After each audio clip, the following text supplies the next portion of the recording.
So President Trump is asking the Supreme Court to intervene with the White House facing pushback from just one federal judge after another. As the administration ushers in major changes, the court battles are piling up. Doug Lazater has more from us from Washington this morning. Doug, good morning. Good morning. And the White House is clearly growing frustrated here with all of these legal battles, and we may have more now involving the Department of Education. With the stroke of his pen, another executive order from President Trump. This one to begin turning out the lights at the Department of Education. We're going to be returning education very simply back to the states where it belongs. We have started doing this day in, day out, every day, fighting relentlessly. His numbers have started to go down. The Democrats are fighting Trump's efforts across the board, but the courts are often standing in his way as well.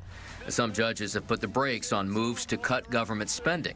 And there is a judicial standoff right now over the administration's deportation flights of suspected Venezuelan gang members to a prison in El Salvador, with a federal judge demanding information about the timing of those flights. This judge has no right to ask those questions. You have one unelected federal judge trying to control foreign policies, trying to control the Alien Enemies Act, which they have no business presiding over. The president is going a step further, writing on Truth Social, "Stop nationwide injunctions now before it is too late. If Justice Roberts and the United States Supreme Court do not fix this toxic and unprecedented situation immediately, our country is in very serious trouble."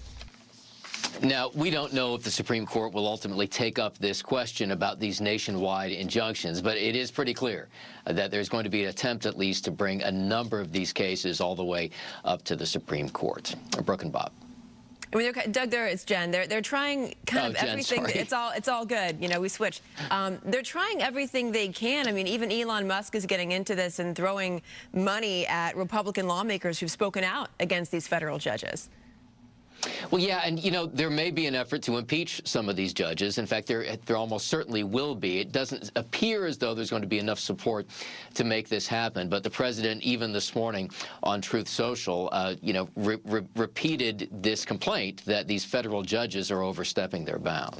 You know, it's interesting because you spoke of frustration, Doug, and this is... You know, he's got the president has 4 years to get all of this stuff done, and he knows it's likely going to go to the Supreme Court. How quickly can they move this through the courts to make sure that he gets everything that he wants, you know, to get done, to get passed, or does this get drawn out throughout the course of 4 years?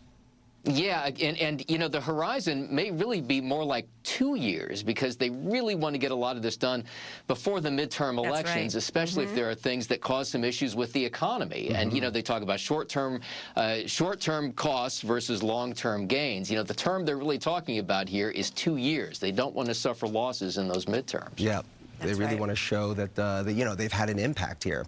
All right, Doug Lazater, live for us in Washington. We appreciate it, Doug. Thank you.